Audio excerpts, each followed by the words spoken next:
미스스한 이야기. 오늘은 미제 사건으로 남겨져 있다가 26년 만에 범인이 붙잡히면서 화제로 떠오른 사건. G2의 눈이 먼 살인자가 한 남성의 아내와 2살 배기 아이의 어머니를 앗아간 나고야주부 살인사건에 대한 이야기입니다. 2025년 11월 2일 일본 아이치현 나고야 니시 경찰서는 나고야주부 살인사건의 유력한 용의자가 26년 만에 체포됐다고 밝혔습니다. 용의자의 이름은 야스우쿠 쿠미코로 나고야시 미나토구에 거주하던 69세 여성이었죠.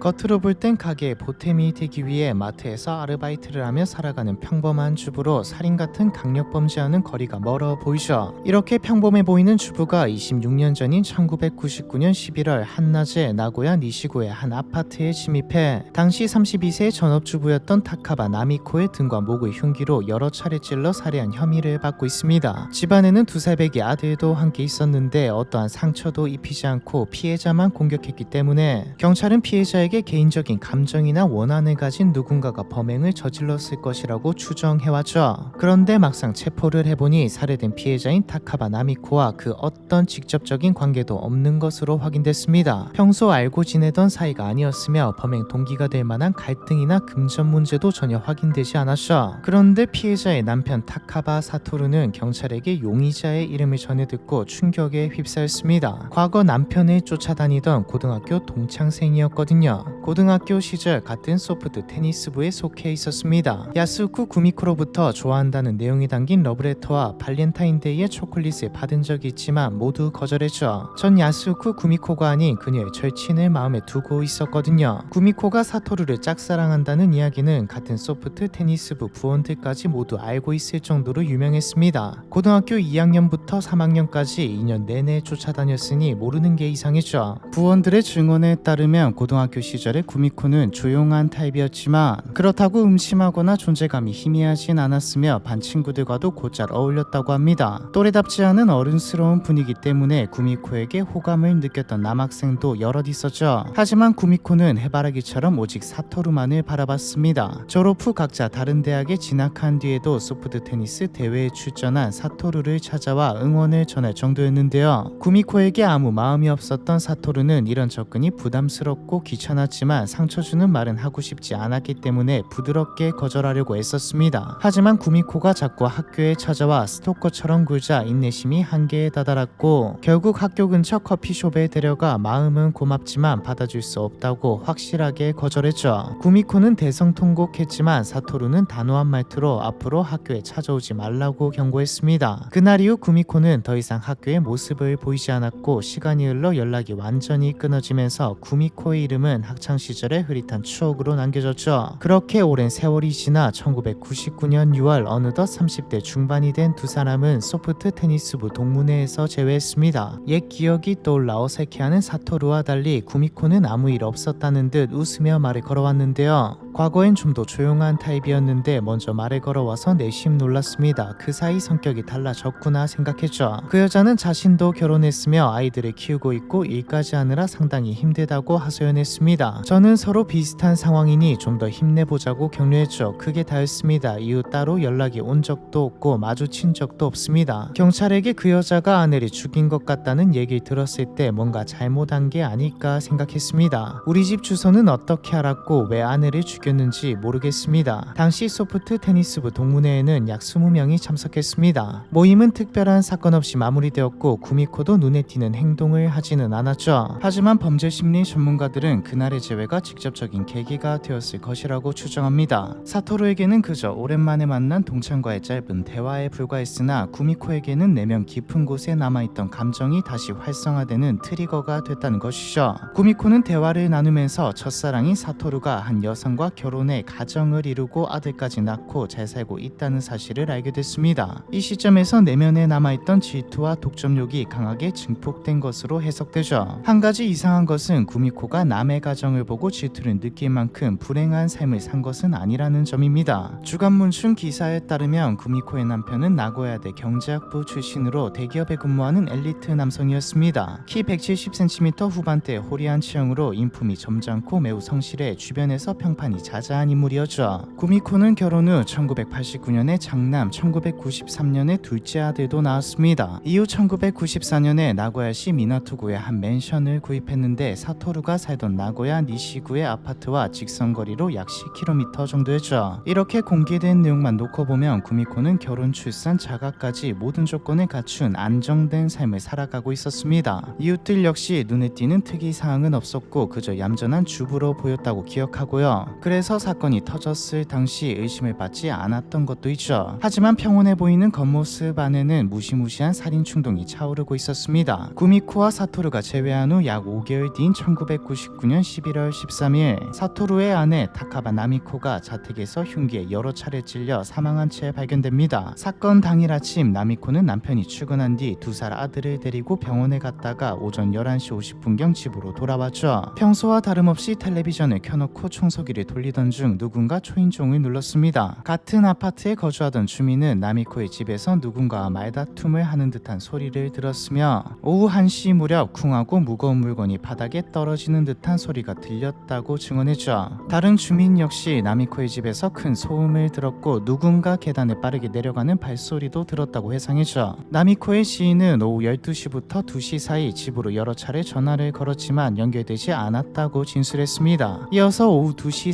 30분경 집주인 부부가 수확한 감을 나눠주기 위해 나미코의 집 문을 두드렸으나 아무런 응답이 없었고요. 현관문은 열려있는데 인기척이 없는 걸 이상하다고 생각한 집주인 부부는 집 안으로 들어갔다가 피를 흘린 채 쓰러져 있는 나미코를 발견했죠. 집주인의 신고를 받고 경찰이 도착했을 때 나미코는 거실 바닥에 엎드린 상태로 쓰러져 있었으며 이미 사망한 상태였습니다. 사인은 과다출혈이었고 사망 추정 시각은 오후 12시에서 1시 사이였죠. 양손에는 필사적으로 저항하다가 생긴 상처가 가득했습니다. 피해자의 시신 바로 앞 거실 탁자에는 당시 2살이던 아들 타카바 코에이가 얌전히 앉아있었죠. 감식 결과 집안에서는 3갈래의 혈흔이 발견되었습니다. 현관에서 거실 방향으로 이어지는 혈흔, 현관에서 화장실로 이어지는 혈흔, 현관에서 출입문을 향해 이어지는 혈흔이었죠. 화장실 세면대에서 피를 씻어낸 흔적도 남아있었는데요. 이 세면대에서 채취한 혈액의 혈액형은 B형으로 살해된 피해자의 혈액형과 달랐죠. 즉 범인의 혈액이라는 뜻이었습니다. 경찰은 이 혈흔 패턴을 바탕으로 범인이 현관에서 피해자를 공격하면서 집 안으로 들어왔으며 피해자를 살해하는 과정에서 손에 상처를 입고 세면대에서 피를 씻어내고 지혈한 뒤 집을 떠났다고 추정했죠. 현관에 놓인 발판에서 피로 얼룩진 신발 족적도 확인됐습니다. 240 사이즈의 여성용 구두로 당시 수사 기록에서는 한국 제품이라는 내용이 언급돼 있지만 당시에는 족적만으로는 브랜드나 신발 모델을 파악할 수 있는 데이터베이스가 없어서 용의자를 특정할 단서가 되지는 않았죠. 다행인 것은 수상한 사람을 본 목격자가 있었다는 것인데요. 한 지역 주민의 증언에 따르면 사건 당일 40대에서 50대로 보이는 여성이 손에 피를 흘린 채 공원 방향으로 이동하는 모습을 보았다고 말했습니다. 다른 주민은 공원 화장실과 동쪽으로 300m 떨어진 지점에서 양팔을 모으고 걷는 파마머리의 중년 여성을 보았다고 증언했죠. 경찰은 여러 증언을 토대로 공원 주차장 옆 화장실에서도 피를 씻은 흔적을 찾아냈습니다. 사건 당시 남편 사토루는 아내 나미코가 평소 손님이 찾아오면 문을 열기 전 먼저 베란다에서 누구인지 확인할 정도로 조심성이 많은 성격이었던 점에 주목했습니다. 아내가 아무 의심 없이 문을 열어주었다는 것은 평소 잘 알고 지내던 인물이거나 위협을 느낄 만한 사람이 아니었다는 의미였죠. 또한 사건 발생 직후 집안에서 유산균 음료가 발견됐는데 빨대를 사용하지 않고 뚜껑 부분에 구멍을 내서 마신 상태였습니다. 사토루는 처음 보는 음료를 보고 이상한 위화감을 느꼈는데요. 조사 결과 이 유산균 음료는 사건 현장에서 약 35km 떨어진 니시미카와 지역에서 판매되는 제품인 것으로 드러났죠. 경찰은 범인이 니시마키와 지역에 거주하거나 그 지역과 관련이 있을 가능성에 무게를 두고 수사를 진행했습니다. 또한 집안에 도난당한 흔적이었고 아들이 무사히 발견된 것으로 보아 범인은 나미코 한 사람만을 노린 것으로 추정되죠. 범행에 사용된 흉기가 현장에서 발견되지 않은 건 역시 범인이 처음부터 나미코를 해칠 작정을 하고 흉기를 가지고 왔다는 의미였습니다. 해당 사건을 검토한 미국 연방수사국 프로파일러는 다음과 같이 분석했죠. 범인은 피해자와 알고 지내던 사이였을 가능성이 높다. 범인은 오랜 세월 분노가 축적된 상태였습니다. 상태였으며 어떤 계기를 통해 이 분노가 폭발한 것으로 보인다. 피해자가 문을 열어준 것을 보면 면식관계였을 가능성이 높다. 피해자의 지인 목록 내부에 범인이 숨어 있을 것이다. 일본 경찰은 분석 결과를 토대로 사건을 원한에 기반한 살인으로 분류하고 광범위한 수사를 진행했습니다. 공원 방향으로 도주하는 여성을 목격한 증언까지 확보됐기 때문에 곧 용의자를 특정할 수 있을 것이라 판단했죠. 경찰은 피해자의 지인, 친척, 이웃, 동창, 취미와 육아 커뮤니티 등 평소 친분 관계가 있던 인물들을 샅샅이 훑었습니다. 하지만 특별한 혐의점을 발견할 수 없었죠. 게다가 40-50대로 보이는 파마머리 여성이라는 목격담만으로는 신원을 특정할 수 없었습니다. 현장에 범인의 피가 남아 있긴 했지만 당시에는 DNA를 개인과 대조할 수 있는 데이터베이스가 마련돼 있지 않아서 누구의 혈흔인지 확인할 방법은 없었죠. 기술적 한계로 인해 결정적 증거가 있었음에도 불구하고 수사는 더 이상의 진전 없이 제자리 걸음을 반복하다가 사람들의 기억 속에서 잊혀지며 장기 미제로 남게 되었습니다. 집안 곳곳에 아내의 손길이 묻은 물건들이 가득하다. 이제 그만 집을 정리하고 아내를 보내주라고 말하지만 나에겐 하나하나 소중한 추억의 물건들이라 치울 수도 없다. 범인이 체포되기 전까지 이 집을 정리하지 않을 것이다. 남편 사토루는 사건 발생 1년 뒤 아들을 데리고 다른 집으로 이사했습니다. 하지만 아내가 살해된 집은 정리하지 않았죠. 언젠가 반드시 범인을 특정하는 데 필요할 것이라 믿었기 때문입니다. 사토루는 벽과 바닥에 남은 혈은 현관 앞에 찍힌 족적 가구의 위치까지 모두 사건 당시 그대로 보존했죠. 그리고 이 집의 방세를 무려 26년 동안 계속 지불했는데 2025년 기준 누적 금액은 약 2,200만엔, 하나로 약 2억 원에 달합니다. 사토루는 현장을 보존하는 동시에 나고야와 인근 지역에 전단을 배포하며 사건이 잊히지 않게 하기 위한 활동을 꾸준히 이어갔죠. 또한 살인사건 피해자 유족 모임에서 간사로 활동하며 1999년 당시 15년이었던 살인 공소시효를 폐지하는 운동에도 적극 참여했습니다. 피해자 유족이 직접 외치는 호소는 일본 사회에서 공소시효 폐지 논의가 현실화되는데 실질적인 영향이 끼친 것으로 평가되고요. 이러한 사토루의 오랜 노력은 결국 빛을 보게 되는데요. 2024년경 아이치현 경찰은 미제 사건 전담팀을 재편하고 몇 년 사이 DNA 분석 기술이 크게 향상된 점을 고려해 과거 미제 사건의 증거물을 다시 전면 재검토하기로 결정했습니다. 그 중에서는 나고야 주부 살인 사건도 있었죠. 피해자의 남편이 사건 당시의 집을 26년 동안 그대로 보존하고 있었던 덕분에 범인의 혈흔이 현장이 그대로 남아 있었고 족적까지 확보된 사건이라서 재검토 가치가 매우 높다고 판단됐습니다. 수사가 재개되면서 당시 조사 대상 명단에 올랐던 약 5,000명의 주변 인물 중에서 피해자 본인 및 남편 사토루와 친분 관계에 있던 인물들을 폭넓게 재조사했고 고등학교 소프트 테니스부를 포함한 수백 명에게 DNA 샘플 제출을 요청했죠. 그런데 리스트에 오른 한 60대 여성이 다른 조사에는 응하면서도 DNA 제출만은 계속 거부하고 있다는 사실이 확인됩니다. 바로 남편의 동창생인 야스쿠 구미코였죠. DNA 제출을 계속 거부하던 구미코는 수사망이 점점 좁혀오자 갑자기 DNA 제출에 응했고 감정 결과가 나오기 하루 전인 10월 30일 스스로 경찰서를 찾아와 범행 사실 일체를 자백했습니다. 하루 뒤 10월 31일 사건 현장에서 채취된 DNA가 구미코의 DNA와 일치한다는 것이 확인되면서 26년 만에 체포가 이루어졌고요. 범행 동기는 아직 조사 중이지만 구미코가 학창시절 사토루를 짝사랑했으나 끝내 받아들여지지 않았던 점으로 보아 질투에 눈이 멀어 감정적 살인을 벌였을 가능성이 높다고 추정됩니다. 나고야 주부 살인 사건에 대한 이야기, 이번 편은 여기까지입니다.